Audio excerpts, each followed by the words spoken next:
especially in the solar industry. There's a lot of people out there just taking advantage of people. It's sick at some points. It's just really, really corrupt.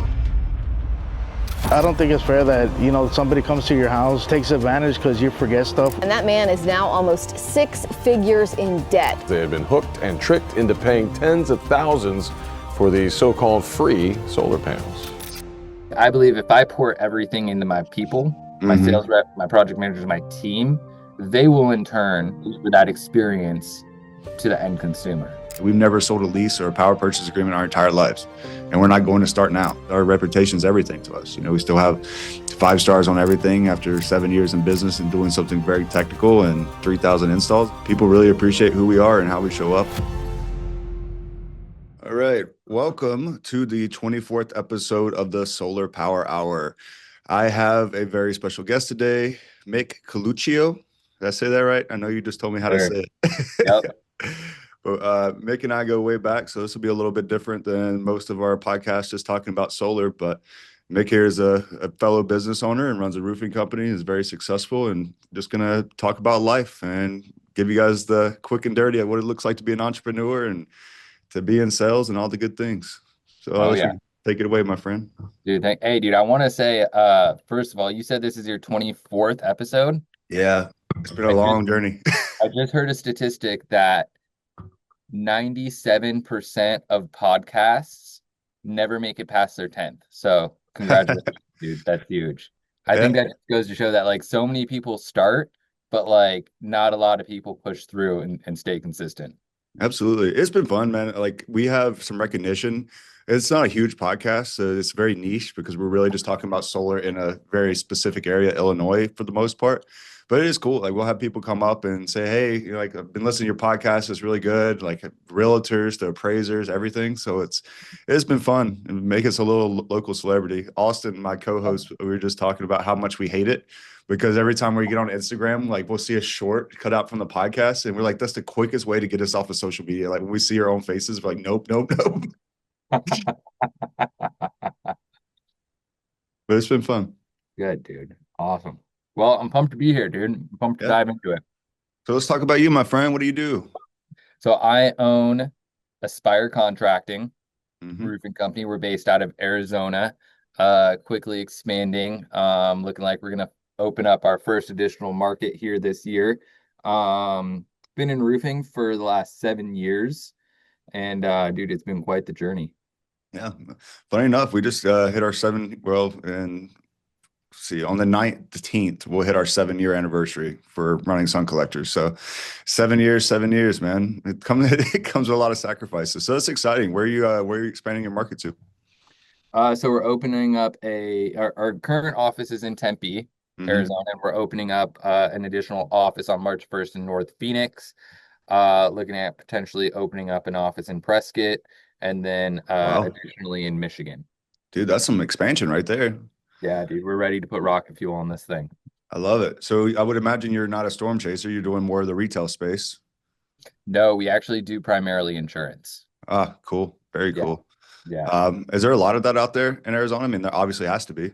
There is. Yeah. Believe it or not, we do get high winds that come through with the monsoon season as well as hail. Yeah, hell, it was bad out here 3 years ago. I mean, fun fact for anybody listening, we've never had a solar panel damaged by hail. Well, we sure as heck have had to take them off and put them back on because of the roof, because of the quality material and stuff we use. But yeah, man, that's sick. So what's the move for the expansion? It seems like you're doing a lot really quickly. You just ready to go or what? Yeah, man, we're actually rolling out a model that's never been done that I've seen in the roofing industry. That we're super fired up on. So like a little bit of backstory, like on me and my journey. I was at a previous company, and I'm super grateful for the experience that I had there. I learned a ton. I started on July 10th of 2018 was when I got to the roofing industry, and I started as a project manager, and I cut my teeth knocking doors, figuring it the fuck out, and got the similar training that probably a lot of us do, right? Which is like, here's a stack of contracts, best of luck to you, right? And the fact of the matter was I just didn't have a plan B, right? Like this had to work. There was no other option but for this to work. And so I worked harder and longer hours and dedicated more than I ever had before. And I started to see some success. Hmm. Um, and then I started building a team. I started recruiting and training. And the year before I left that company, my team did $10 million in sales. And so, Pretty it good. kind of got to a point where I was like, it's probably, time that I go do my own thing. Um, and I saw a really big gap in the industry, right? Because we train our project managers to do everything cradle to grave, Hmm. right? Whereas I know in like a lot of other industries, like setter closer model, right? The sales reps Hmm. are only selling. Our guys and gals, they knock the door, they meet the adjuster, they get the roof approved, they can supplement their own jobs and write estimates, they order their own materials, they Wow. actually manage their own jobs and invoice their own jobs. Man, that's profound the way you can get that done because that takes a lot of training and a lot of care for these guys. So kudos to you. Thank you. It does, right? It's hard to get someone to, that point where they're self-sufficient, Right. but once they do, if you think about it from like the business standpoint, what that does for our overhead, Hmm. it allows us to operate extremely lean. And it gives everybody on our team like real ownership of Right. their projects, right? You don't have the sales guys just promising the world, because guess Hmm. what? You're the one that has to fulfill on that. You know what I mean? Like, you can't go tell the customer some shit on the front end because you're gonna have to deal with that on the back end. Every day. Yep. And so it's really been hugely beneficial to like have our guys so involved in the production process. Hmm. But the big gap that I saw was that I'm essentially training my future competition. That's what I was gonna ask. I was like, man, you're I, definitely setting people up for their own success. dude, and so I mean, we operate on a profit split model, and Hmm. so all the costs, like our guys know everything, complete open book. They know how much we pay for material, they know how much like the labor cost is, like they have access to everything. Um, and so it's really like, okay, well, we're training our future competition, and so uh I had an opportunity with previous company talking about opening up an office for them in Las Vegas. About a year went on talking about it and never had the financial conversation. Um, Once we did have the financial conversation, the offer that I received just didn't make sense for me. Gotcha. Um, and uh, and so when I opened up Aspire, like really what the vision was I actually modeled it off of a buddy of mine who is the president for a company called Wind Supply. Wind Supply is a plumbing distributor. They sell Mhm. plumbing products um and I remember sitting in his backyard around a campfire and he was telling me about how he just became a president of Wind Supply West Phoenix. And I was like, what do you mean you're a president? And he's like, yeah, like I own my own store. I was like, Huh. but weren't you like an outside sales rep for like the one in Tempe? And he was like, yeah, well, in my business, once I build a big enough book of business, I can then take that and open up my own company within Wind Supply. I was Wow. like, Yeah, no, that's crazy. it just hit me. I was like, that doesn't exist in roofing. What happens is we train project managers, they build a team, they leave, start their own company, everybody Hmm. beefs, everybody get mad at each other. You know what I mean? And it's Yeah, I like, know. and really like when I take a look at it, it's like I think that's so stupid, right? It's like, who am I to think that like I am the only one that gets to experience the beauties and the joys of entrepreneurship, right? Hmm. Like how selfish of me would it be to tell a sales rep who comes to me and says, I want to go start my own company, for me to be like, no, don't go do that, right? As if like I'm the only one that gets to do this. Huh. I I think that's selfish. I think that it's, small-minded. And at the end of the day, when I look at it, it's like I would rather collaborate than compete. And so we're rolling out this model, or not rolling out, like it is rolled out, we're doing it, where we allow our project managers to build teams and then go open up their own offices with equity. That's freaking genius, man. I love that. And I love the full transparency across the board. I was just watching a master class actually going to Utah. It was a four-star general, and he was talking about how he was in charge of joint operations during, basically around 9/11 and a little bit before that. But it was profound what he was doing. He was getting the CIA, the FBI, like every single department to work together with full transparency and hop on teams. And it actually hit me similarly. And I was like, all right, because I keep my Salesforce and then the installer separate, right? And it's kind of by design, but I was like, there's no reason why I'm not having a monthly office meeting with the entire team. So everybody can get their stuff off their chest. The installers communicate with the sales guys and say, hey, we're finding this when we're out there on the job site. Like there's a bunch of stuff in front of the meter. There's a bunch of stuff, on the main panel or whatever. Like we need to have it clean when we get there. And then on the sales guy side, like, hey, our customers aren't happy about these aesthetics that are happening or whatever. So opening up that, but man, that's genius. It's really like a franchise. And oddly enough, when we first started out in solar, everybody thought we were a franchise because it was, Hunter and myself, 21 and 22-year-olds out here with long hair and that's great marketing, branding, and everything else. So no one could comprehend that we weren't a franchise. Right. Yeah. I'm And a like, lot no, of we're people, our own. and a lot of people ask me like, oh, it's like a franchise. Hmm. Yes, but no. Right. And Absolutely. like we specifically had to set this up as not a franchise. It's a shared ownership model because if Hmm. it's a franchise, then we have to abide by certain FTC regulations. So Right. we very much steer cleared away from that. Yeah. Um, but I love what you're saying, like getting the whole team together. We do something very similar. It's called an all teams meeting. Hmm. Bring the entire team in, everybody from the office to production to sales to across the board, Hmm.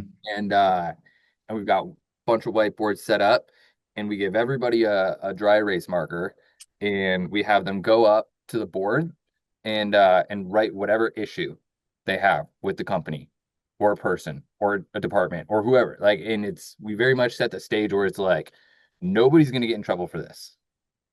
Like whatever, if you say production is fucking up, put it on the board. You know what I mean? Like jobs are taking too long to get installed. If that's your beef, throw it up there, right? Hmm. If production is having issues with sales reps not being prepared on their jobs, put it up there, right? This is a place to really, and what we find is when everybody does that, we can actually boil it down to like 3 to 5 core issues, Right. right? It's like you can kind of start lumping them together, right? And then it's like, okay, these are the 3 to 5 core issues where we're going to solve these right now, or we're going to make commitments to who is going to solve this within a time period. So it's like some of these things is like, hey, I can make a call on this right now. We're changing this. Or it's like so and so is going to get together and they're Mm. going to have an answer on how this is going to be solved in by this date in 2 weeks. So that's kind of how we handle that stuff, and it's been hugely beneficial. No, I love that. I'm definitely going to steal that because again, I think a lot of people have stuff to get off their chest, and it builds that collaborative team, right? Attrition rate goes down if everybody knows what they're fighting for. Also, sales are going to go up. That's one of the things that I have to like constantly remind the sales guys. Like you're the top of the funnel. Like you're the one sourcing all the income for everyone downstream. It's from the marketing department to the HR to the installers to everybody's families get paid because of what you do. And I think that's hard for like a lot of younger kids to understand, right? So just trying to reiterate that, but I think they need to see it in person. So I love the radical transparency. I love the idea that anybody can be open and honest about what's going on. So definitely gonna set up some whiteboards for this first team all teams meeting. It's good. It's good. I love it. Please let me know how it goes. I will. I mean, it's inspiring, man. I mean, to be honest, I mean, I came from electrical engineering background, so you and I bond over spreadsheets and how we run our company that way. Yeah. For sure, but it's like you've taken it to a degree that's it's admirable, and yeah, we tried to expand twice, and mainly because of market conditions changing. So the state level incentives shut down during COVID because they couldn't meet in person and whatnot. So we moved out to Virginia, but market penetration is a hard thing to get, and facilitating leaders to do that on your behalf and do it a profit share, dude. That speaks volumes for how you run your team and how many good guys you have around you that can do something like that, and respectfully, and keep the same level of standard that I know you hold. So yeah, Yeah. that's Thank freaking you, dude. awesome. At the end of the day, man, it's like I just want everybody to win. You know Hmm. what I mean? Like I don't when it's all said and done, like I don't want to be the only one sitting on the beach in Turks and Caicos. You know what I mean? Like that's not cool to me. Like Hmm. what's cool to me is like being able to bring people up and seeing kids pay for their kids' college tuition, like Hmm. buying homes, like being able to like afford the wedding of their dreams. Like that for me, like that's where the sauce is. And like I just love being in a position where like I can put people in position and I can facilitate that. And really just give people the opportunity to strive as far as that they want to go. Yeah, and that's freaking awesome. And I feel you on that. You want to bring people up. I'm very selfless in that way. I mean, not necessarily because let me, how do I phrase this? I'm in Peoria, Illinois. There's 200,000 people. So like finding good talent has been a challenge for years. But beyond that, like wanting to take care of the community, serve the people that we serve. So that's one of our big core values is we give back. We're at like damn near every charity event that there is in Peoria. We're always giving. And I'm basically training up little philanthropists to give out money and take their commissions and share with the community and make a difference for the kids for the most part. But that is the feel good thing. And I got a guy who's retiring in June from the install side of things. So like to have somebody come up and like finish out their career with me. I mean, that's an honor, right? It's a really Absolutely. cool feeling to have. You know what I mean? I think as, business owners, I think a lot of people overlook the impact that Mhm. we make by being able to like employ people and provide people opportunities. And I'm so big on, the roofing industry changed my life. Mhm. Absolutely changed my life. And so I'm so big on like the opportunity that we can provide people to literally change their lives, uh, Mhm. and change their children's lives and like really like change their lineage. You know what I mean? It's something that I don't take lightly and that I'm always telling my team, you know what I mean? We have a responsibility, right? Mhm. That when someone comes into our organization, that we give them all the tools and resources to be successful. Absolutely. And that's dawned on me very recently, honestly, not because it used to be with the talent that would come in and the leaders I had around us, like you pretty much just stick them out on the doors and then they would crush, right? Or you could figure it out really quickly. Mhm. But I have felt really bad about not having the proper trainings and things like that set up. Just besides a 1 day, here you go. So we're developing out a 3 day training, giving them every single tool and resources. And also after a door-to-door comment, I've flipped every one of my softwares on its head. I'm getting rid of the knocking software. I'm getting rid of the Salesforce because it's just terrible. Yep. No offense to Salesforce, don't sue me, but you suck. And then also our proposal software, right? So making it all cohesive, making it work as an ecosystem. That way, these guys can't fail, right? The training videos are there. Everything is there for you. And I think just in general, the people who are getting into that 18 to 25-year-old range who are looking to do something like this and make a life-changing experience, the way that they're taught, the way that their upbringing was substantially different than what mine was, 10 years ago. And it's hard to believe I'm about to turn 30. You know what I mean? Like, but Yeah. it is different. It is different now. So facilitating that and showing up for them in the way that they want to be showed up to. And that's what we're taught in sales, right? Talk to people how you want to be, they want to be talked to. So give them the resources and give them everything. And also full transparency. I used to be really big on that when we first started up. And then as we grew and grew and grew, I think the mission and ourselves in general kind of got lost in the sauce. Yeah. So bringing it back to that, bringing it back to open door policy and everybody can complain and gripe and whatever, but let's find a solution. Yeah. There's kind of a mantra that we have in our organization where it's if you bring me a problem without a solution, you now become my problem. That's such a better mantra. I love that. Then bring me three solutions to the problem. You're like, no, you're my problem. And that's it. I feel Yeah, that's bro. my Like, core. 'cause it's real. It's like if you bring me a problem without a solution, like you now become my problem, and I have too many problems to solve. So it's like Mhm. bring me problems with bring solutions or suggestions or um I think our jobs as owners and CEOs is really like is alignment. Mhm. Um there's a phenomenal book that I read called A CEO Only Does Three Things, and Okay. that's culture, people, and numbers, right? And so really like I've just tried to like focus on those three things and those really being within my wheelhouse. And I think this falls right under culture is Mhm. making sure that the team is aligned. Absolutely. So you spoke earlier, and I don't want to miss it, but yeah, you were talking about how roofing was your end all be all, and I had a very similar thing happen to myself, right? So I finished up engineering, met Hunter at a music festival before I was finishing up college. And then I got a job over like $72,000 a year out of 4 years of college, right? Mm. So he was like, "Oh, I'm making, a decent amount of money in Colorado." So I sold my car and moved to Colorado 2 weeks later to go sell solar that was more expensive than what people were paying for power. It made, 10 grand my first week and never really looked back. But I think that mindset of myself, like going through 4 years of something, then having a job and then quitting, like, the last 4.5 years of your life experience, you're like, "Hey, I'm going to go all in on knocking doors in the middle of Colorado in the middle of winter." It's like, I was like, I am doing this because I want a better life for my family. I want to be able to provide more. I want to have the freedom, right? That was naive, but I gave it every single thing I had to make sure that I was successful. And then within 6 months, I was like, this isn't right. The company I was working for, their morals don't align with mine. And again, naive and arrogant. And I was like, all right, I'm gonna do this myself. So ended up in Peoria, Illinois, of all places, man. After all that. But what was your origin story, my friend? Man, so before I got into roofing, I worked in behavioral health.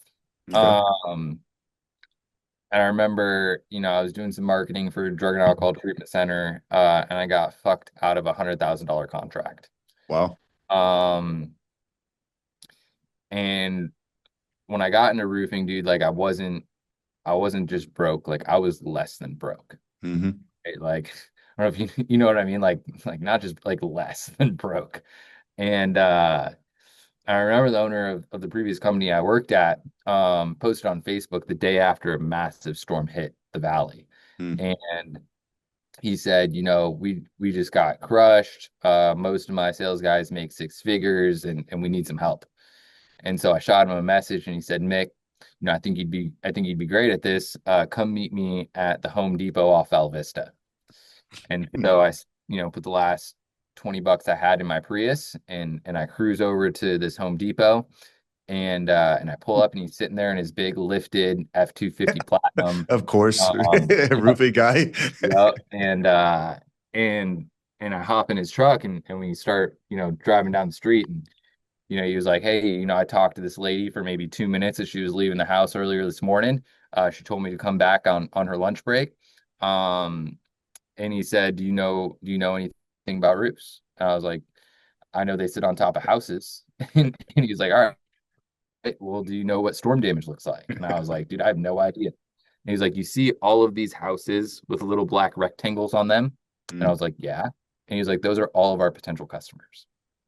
And so we roll up to this house and we walk up and he knocks on the door and he talks to this lady for, I don't know, 10 minutes. I don't know. I can't even remember what he said. But she signed this piece of paper and then we set the ladder up and we threw a tarp up on her roof. Mm. And it was July in Arizona after a monsoon. It was hot, it was humid. Um, and we were up on that roof tarping it for 20 minutes or so. And we hop back down. I'm drenched in sweat and we hop back in his truck and he's like, "Mick, what do you think?" And I was like, "Dude, that looked easy." You know what I mean? Like he was like, "You know how much we're gonna build the insurance company for that tarp?" I was like, "How much?" He was like, $800. And I Wow. was like, "Yo, we were up here for like 20 minutes. Like, what do you like? I couldn't like, That's one tarp. dude, like it broke my brain, right? Like I was like, what do you mean? Like you just made $800 and 20, like I couldn't fathom it. And so he was like, hey, you know these two guys? And I was like, yeah. He's like, great, I'm gonna partner you up with them. They're gonna show you the ropes. Um, and so I, went to the office that next day, got onboarded. Those dudes picked me up, and I remember jumping in their truck, and they had a meeting with an insurance adjuster just down the street. And so we roll up, and it was actually on a church, Mm. and so it was going to be kind of a long adjustment. And so he looks at me, he goes, "You know how to drive a truck?" And I was like, "I mean, I know how to drive a car. It can't be much different than a truck, right?" He was like, he tosses me his keys and he says, "Go knock that neighborhood over there. Just go tell them we're doing free inspections." I was like, "Okay." And so I, jump in his truck and cruise over to the neighborhood next to us. And I remember walking up to that first door, just like praying that they didn't answer. Right. Like, I was so scared. Yeah. right? And I knocked the door and nobody answered. And, I got the courage to knock the next one and the next one and, maybe knocked 15, 20 doors or so and then went back and met them. But my first couple weeks in this really just looked like I woke up every morning at 5 a.m. and I called him and I said, "Where do you want me to meet you?" And some days he'd say, "Meet me at the office." Other days he'd say, "Meet me at this adjustment, meet me at this job site." And just every morning, like I would just jump in his truck and um, I would just try to pick up on everything that he did, right? Like how he talked to homeowners, how he talked to the insurance. And, when we'd get a chance, we'd knock some doors, but it was like we were running around everywhere. And, 2 weeks or so went by and I called him one morning and I was like, "Where do you want me to meet you?" And he's like, "Hey dude, look, I'm slammed today. Uh, I can't meet up with you. You gotta go figure it out." And that was kind of it, right? It was like, call me when you get some contracts. Call me when you get some roof spot and I'll help you put some material orders in. And so it was like I was on my own just to figure it out. And that's kind of where it's like there was no plan B. Like I just had to make it happen. And I remember, I started in July and there's a sales cycle with Hmm. thing, right? It's not, I get paid every 2 weeks like a paycheck, right? Right. And I remember I was, couple few months went by and I was working harder than I've ever worked, leaving the Hmm. house at 5:30 and not getting home till 10, 11. And my girlfriend at the time, now wife, I Hmm. remember one night, I came home and she was like, "Hey, I think you're getting scammed." Right? Because she's like, like you're working and working and working and like you haven't made any money. Right. Right. And I was like, "Trust me, just trust me. Like I see these other dudes in the organized, like I see the paychecks that they're picking up on Friday. Like, and I had a pipeline going, right? But I hadn't gotten paid yet. So Mm. started in July, I really didn't start getting paid till like probably October, Right. right? From October to December 31st, I made $52,000. There you go. And then that next year, right? Like I made like 103. And then Hmm. that next year, I made like 130. And then that next year, like I jumped into the 200s and 300s. And then I remember, I'd made the company trip that next year. I Hmm. remember sitting on the flight to Hawaii for an all expense paid company trip. And I leaned over to my wife and I said, "Do you still think this is a scam?" I love that. Man, what a story, Mick. And honestly, it's like all the legends in our industry. Like I've never talked to someone who had a very different origin story than we both have. Like it was when I went out to Colorado, Hunter's ass dropped me after knocking two doors because his lazy ass didn't want to knock doors. It dropped me in the middle of a snowstorm, and I came with North Carolina gear, and like I had to like had no money, and so like buying clothes as I went on, got thermals, got like waterproof shoes, got like insulated pants. You know what I mean? Like just eating shit. Like that 10 grand I made that first week, I obviously didn't get paid for it for 3 months. It's like you really do like that origin story is so like for the legends, it's like for the people who really, really kill it. And I never heard one guy be like, yeah, like I went to this company and then the standard operating procedures and like I was very well trained and then I went out there and I was able to kill it, I It's got I got this world-class training and like I knew everything that I needed to do before it even happened. maybe those are just guys hiding and they're not very interesting people in general, but you No, never see them. when my business partner, right, when he's recruiting, he he says all the time, man, like you just have to have this blind faith. Like Hmm. I think that's what it takes. Really, I think to be successful in any regard, like whether it be in business or sales or even sports or whatever it Hmm. may be, like you just have to have this blind faith that if I give this everything that I have, there is no way that it can't not work. They could not have said it better myself, my friend. That's it. Your reason why, comes in, but like it really is that blind faith in yourself. Like there was nobody that could told me screw off enough that would have made me fail at knocking doors in Colorado. Like I knew what I was doing, I had a purpose, and I knew I was capable of succeeding. And like I would carry that with me to this day. Like I know everything we do is right. I know like we have good moral intentions. Like this is the way to go solar, even with all the TPOs and freaking leasing people out there. Like we've never sold a lease or a power purchase agreement our entire lives, and we're not going to start now. You know, it's just, this is right for the customer. This is right for the client. This is our moral values align with them owning a product instead of leasing something for 25 years and getting screwed out of a ton of money. You know, it's just that unwavering faith, my friend. It takes us some crazy places and life experiences, you know. Yeah. Uh, grew You up know, poor. I think Alex Ramosi says it best where, you know, right, like if I just put in if I put in an unreasonable amount of effort, that like it would be unreasonable for me to fail, That right? is It's like well put. if I knocked 500 doors a week, 1,000 doors a week, 2,000 doors a week, it would be unreasonable that I wasn't successful. Ain't that the truth? That, I mean, that is, it's effort. It's just getting the reps in, and you know, to get no training with knocking doors. So I didn't know. I remember thinking back on those first couple weeks and just like changing up my pitch, changing up everything. And my pitch became very like not very trainable to people, but at the end of the day, it's like the most morally sound because I would just come up and start a conversation. Like they knew I was a door-to-door guy, but I was talking about anything and everything in their house or like around their house because I wanted to find that mutual connection point. Like I just wanted to be equal with them, get on their side, and then have a real conversation as like friends, you know, Yeah. almost. And it's like that's hard to train how somebody how to do, but if you put that unreasonable amount of effort into it, you'll get there very quickly. There's no amount of training I can put you in the office that makes you have a personality, you know. Yeah. Yeah. Very true. But yeah, Mick, so I see you wearing a circle shirt, my friend. So, you know, I want to talk a little bit about, you know, how we met and then beyond that, like why it's important to be coached. You know, and I was talking to you about that in Utah a couple months ago, a month ago. So yeah, let's talk about the circle. Let's talk about why coaching matters, why as 7 years into this, we're still asking for help and still looking for guidance and things along those lines. Yeah, absolutely. I'm a big advocate for paying for shortcuts, right? That's Like the best way I could imagine that's coaching being explained. that's it, right? It's like I just like I'm willing to pay for the knowledge and the experience in order for me to pull time forward. Love that. Like that's what it comes down for me is like I'm trying to figure out how I pull time forward because it's like Hmm. I think I'll get there. Like eventually like we'll get there, right? But by hiring coaches, by joining masterminds, by surrounding yourself with people that are more successful, like I get to pull time forward and I get to have those experience and those lessons sooner rather than later. I love that. And yeah, even you brought some clarity to my eyes when we were talking. I was like, yeah, you know what?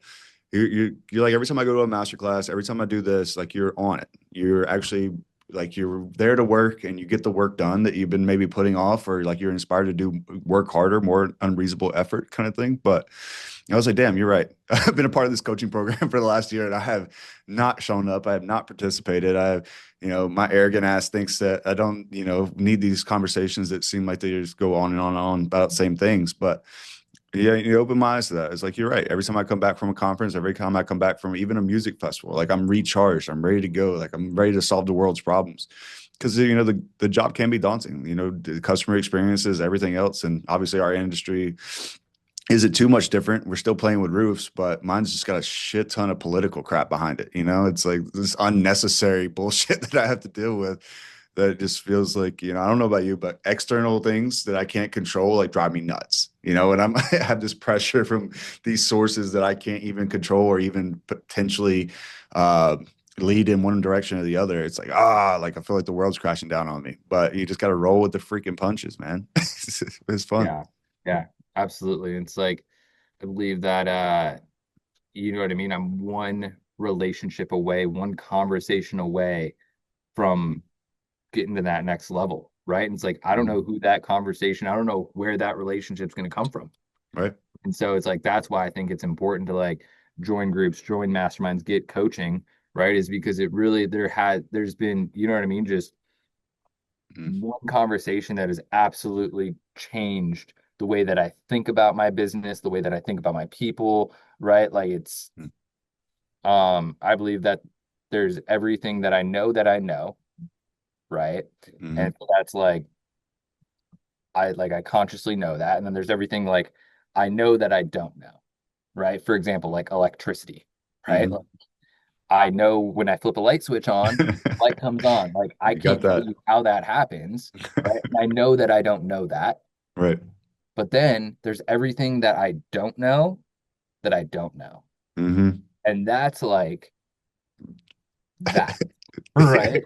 Everything that Absolutely. I don't, that's not even on my radar. Like I don't Mm-hmm. even know to ask that question. And so that's why it's like I think that I'm on the forever search of learning everything that I don't know that I don't know. You want to learn the unknown, my friend. I love it. And that's, I mean, it's also humble, right? Like my ignorance is so vast, it can fill oceans. And it's again, that thing that you don't know. It's those little epiphanies that you get and you're like, damn, like same thing with the not being able to fathom how much money $800 for that tarp was at that time. It's like, you didn't know that that was even a possibility at all. It's You like, know that, yeah, I went through years of engineering and then ended up going to knock doors in Colorado. I sure as hell didn't know that was my trajectory of life. But yeah, I mean, so let's talk about your day to day too, man. Like, what do you so do you really just focus on your culture, your team, and people and things like that, and not you stay out of the customer facing side, or what's your day to day look like? yeah. So I've really, fortunately been able to grow the business to a point where like I'm not very involved Mm-hmm. in the day-to-day operations, nor do I think that's where I'm most useful and most beneficial, Mm-hmm. right? Like I believe my job is to be able to see the entire playing field. And when I get caught up in the weeds, when I get caught up in the day-to-day, like I can no longer see the entire playing field, and then I can no longer make uh the right decisions and the right calls that I need to make. Mm-hmm. I believe that my my number one job is to make decisions, right? Absolutely. Like that's it. And not all the decisions, just the right decisions at the right time. I just need to call the right play at the right time. And that's where like I gain the most leverage. This last year or so for me has been a lot about like how do I just start gaining the highest amount of leverage, right? Mm-hmm. Like, for my time, for my knowledge, um, for my money. It's like I'm really focused on creating that leverage, and ultimately that my day to day is honestly pretty light. Like That's I'm good. not like my schedule typically isn't like packed from like Mm-hmm. sun up to sundown. I mean, I've got some days that are like that, but I think it's really important for me to create like white space on Mm-hmm. my calendar for me to think, because that's when I come up with the biggest ideas or I see things the clearest so that I can make like the right decision, whether it be like, oh, we need to hire this position. We have a Mm-hmm. gap here and we've been looking for this role. We don't actually need that role. We need this role, Mm-hmm. right? Like for the longest time, we were like, I need a sales director. I need a sales director. Um, I realized I don't need a sales director. I was like, I need a PM support role is what I need, right? I don't need someone like drilling sales. I need someone whose only role is just to help our guys move our jobs through the pipeline. That way they can go out and sell more. There you So go. that way they can go out and sell more. Exactly, right? They can free up the bandwidth. Mm-hmm. And so it's like being able to like remove myself allows me to see those gaps and plug in the right people, the right positions, and really kind of see the future of the organization and keep drilling towards that. Absolutely.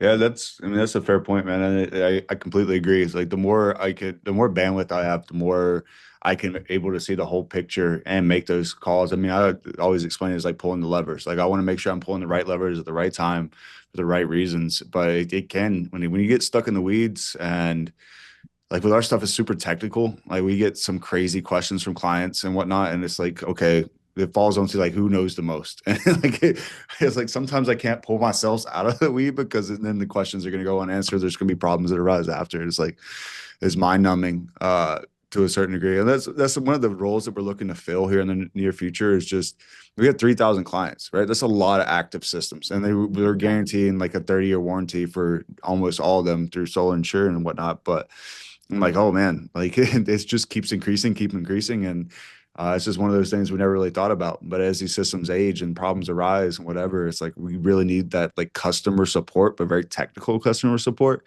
to be able to walk through their power bills with them, walk through all this. And it's like, how do I pay them? What are they going to get paid? How are they going to be happy with the pay? And it's like all these little things you got to think about. And how am I going to train them? Like, how are you going to understand power the way I understand power? Yeah. But I mean, that's one of the problems that we get to have fun facing, as entrepreneurs, as people that care about the community, care about our employees and everything. Are you guys entirely W-2? You have 1099s for sales guys still? 1099. Good stuff. And then you give them an equity share to like go off and spin off their own office and stuff. That's crazy cool, dude. Yeah. And then we also have like an override model when they build teams. Awesome. So, what have you noticed on the employment side, like in the last couple of years versus the years prior? We talked a little bit about that and the relationship with the younger generations changing. How do you mean, like, what have I noticed on the employment side? Yeah, so like when you're recruiting new sales guys to do a 1099 role, it seems, at least in our area, and we talked a little bit about this in Utah, but we're just not getting the talent, for lack of a better word, or guys who just need it ran a little differently. Like I think the gamification aspect of sales now is such a key part of our organization, just because it doesn't feel like they just want the money. Like the reason why is not strong enough. And also feel like their upbringing, right? So you have a bunch of iPad kids who now are adults, and then beyond that, instantaneous gratification through constant social media or like all this crypto thing or this, that, and the other. Everybody thinks you can get rich quick. So just seeing like what your a talent acquisition, do you have a full-time recruiter? Like what does it look like on the employment side and getting new talent into your organization? Yeah. So we have 2 full-time recruiters. Mm-hmm. I believe everybody is recruitable. Mm-hmm. Like I believe that if your frame is that there's no good talent out there, you will not find good talent. That's fair. I believe we attract good talent. Mm-hmm. I think what I've seen in the last few years is that there is no lack of talent. We live in the United States of America. You know what I mean? Like we live in the land of opportunity, Yeah. right? And I believe that like there's tons of people out there looking for opportunity. And I believe that I've got the best opportunity for them. That's a solid belief system. But when you have 50 Indeed applicants, schedule after 3 touch points and then 10 of them show up. But I am excited. We talked a little bit about that. I am so excited for this recruiter to start on the 16th, man. Like it's going to be a life-changing thing for our organization, just so I can stop worrying about it. And HR is already overwhelmed. So having a full-time recruiter for us has absolutely changed the game. Mm-hmm. Starting off, right? Like at the previous company, like I did all the recruiting, right? Like I built the team. And then starting Aspire, my business partner Nick really headed up recruiting. And then we just kind of hit a wall, right? Mm-hmm. Like hit this wall where it was like we just couldn't get past 20, right? Like for whatever reason, it was like we'd get to 19, go down to 17, get to 20, go down to 16, get up to 18, go down, right? And it was like we could never, maybe we'd get like 21, 22, but then we'd drop. And it was like we were just banging our heads against the wall. And so it's like I'm a big believer in like who, not how. Right? And so it's like, why am I trying to solve this problem that I clearly don't know how to solve? Right? Why don't I just go find the person that knows how to solve this? Mm-hmm. And so we actually recruited Ashlyn, who was in the circle. She worked with Eric at Tyco, right? Eric's wife. And she was working at another massive organization. And again, this just shows like I believe everybody's recruitable because Nick was like, yo, I'm gonna call Ashlyn. I'm gonna see if she's down. I'm like, dude, there's no way. Right. Like, I know the position she's in right now. Like I know what she's got on the table. Like, dude, there's no way we get her. We can't offer her enough. And he was like, hold on. He comes back 10 minutes later. He's like, I got Ashlyn. I was like, what? And he was like, she's coming in tomorrow. I was like, dude, like that's, and it just like she came in and she was like, dude, I love what you guys are doing. Like, I love you guys. I think you guys are great and great leaders. And like, I would love to help you guys build this organization. And she came with tons of background for recruiting.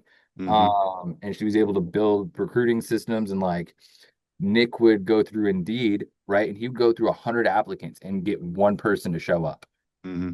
Like one person to show up to an interview, and it's like all of a sudden, like she just started bringing them in. I'm like, I don't know what you were doing that What was the secret sauce winning, is. but like, right? Like Yeah. you nailed it. And so it's like I think when there's a problem that I can't that I'm not equipped to solve, it's not a matter of me finding the answer to it. It's Hmm. me finding the person I love who that. who can answer it. Absolutely. And that's, yeah, I'm so excited. I'm just like, it's also beating my head against the wall. And it is funny because that 20 number is like dead on, man. It's like, oh, like for whatever reason, it just get up to 19, goes down to 15, get up to 22, then it goes down. And then like, also, it again, just you're right. Finding the right person and even talking through this conversation is helping me think about my organization a little bit more and finding that troubleshooting person because whenever we have sales reps to go out, right, they're not the ones answering those questions anymore for that customer. They don't give a shit. They moved on with their life. So it's like, okay, we really got to facilitate this because our reputation is everything to us. We still have 5 stars on everything after 7 years in business and doing something very technical and 3,000 installs and people really appreciate who we are and how we show up. But it's like, yeah, we need more people for particular things. And obviously, the entrepreneur side of me is like, oh, more money spent. But the problems it'll solve and the more money increases is tenfold. It's investment, right? It's like I Mhm. never look at a salary as money spent because every Mhm. dollar that I put into a salary, if that employee is not generating profit, Yeah, then exactly. I shouldn't have them, right? Every Mhm. dollar that I spend in salary should be to an employee who is generating the business profit. Mhm. And I think the best way that like I look at it is like my role is a coach, right? Like I'm the coach, I'm not the player. It doesn't make sense. Like I shouldn't go run the ball.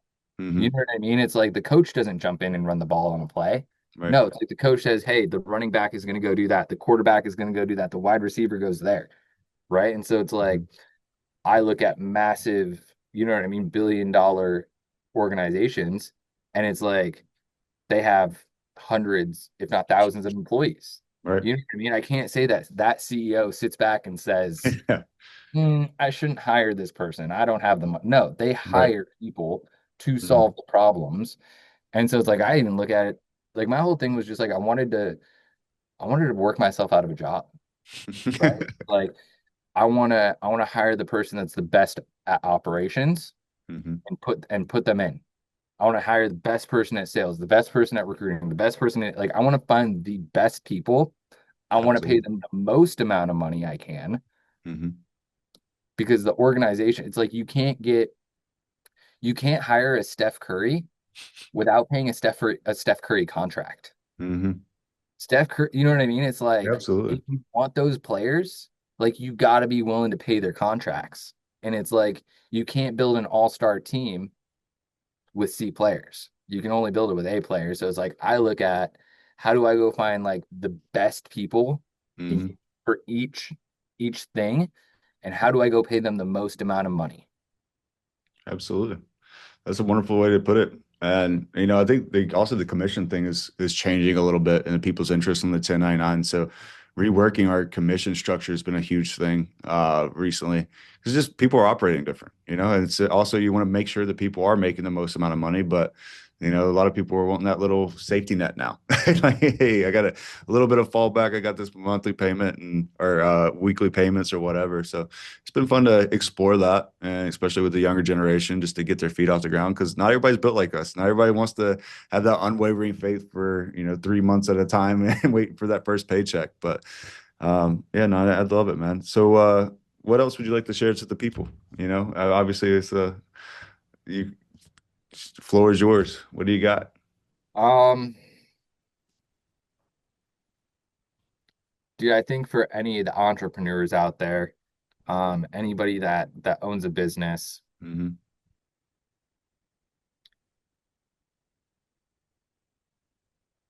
I think it's really important to set impossible goals. I think a lot of people set their goals too reasonable, Hmm. um, to where if you set an impossible goal, you can't do more of the same thing to reach it. You have to find a different pathway. Mm-hmm. And I think that's incredibly important for innovation and iteration. I'm a big believer in iteration, right? Mm-hmm. Like the first idea, the first concept, the first uh whatever is it should never be like, oh, cool, we built it, let's go. Mm-hmm. I think good business owners and entrepreneurs live in iteration. Mm-hmm. And so I think when you set impossible goals, it forces iteration. It forces you to find a different pathway to that goal. Um, and at least that's been my experience, right? Because like through the business model that we're rolling out, if I set a goal of we want to do $30 million, it's like, all right, cool. That just means like I can keep doing the same thing, right? I can just keep hiring some sales reps. They can go sell more roofs and like Mm-hmm. I build a $30 million organization. Not too hard, Right. right? Setting a massive impossible goal of $1 billion valuation forces me to have to rewire the pathway and find a new route to get there. I can't just keep doing more of the same to reach that goal. Oh, absolutely. That's profound, man. And yeah, and one of the things too, like one of the things I noticed at Door to Door Con and in conferences in general, a lot of people want to talk about, the employee recruiting, marketing, or attrition, or just the company structure and everything. But, one of the things I would like to talk about more is just the clients. Like the reason why we do this is it's, not only for our organization, but to take care of people and the reputation that speaks for itself. And I know your company's reputation speaks for itself as well. So what about the clients out there? Like we were talking a lot about numbers, and this is going to hear so like reach some of our clients. When you Um, when you refer to clients, who are you referring to? Who do you think my client is? Ooh, good question. Anybody that needs a roof. Easy answer, Wrong. but who's your client? My project managers. Hmm, there you go. That's who I believe my client is. My client Hmm, is my project managers. Their client are hmm, the people that need roofs. gotcha. But I Yeah. believe it's like my job is to create the best organization for them to Hmm, come do what they do. gotcha. I truly believe like they are my client. So you pour more into them than, I mean, obviously I'm not very client facing now either, but the people that we serve is everything for us, right? Like I want to give them the best product, best service, best sales reps, best information to get it out there to them. But yeah, I just wish that even if it's talk about your project managers as clients, but really Yeah. treating people with that utmost respect and care, and knowing that what you do makes a difference. Because I think, especially in my industry, like the solar industry, there's a lot of people out there just taking advantage of people. It's sick at some points. It's just really, really corrupt. And I just want to see people taken care of. That's why I got into the industry in the first place, is to make a difference. And yeah, and that's also I love that way of thinking about it. I just need to. Well, it's like I believe if I pour everything into my people, my Hmm. sales rep, my project managers, my team, they will in turn Right. deliver that experience to the end consumer, right? Absolutely.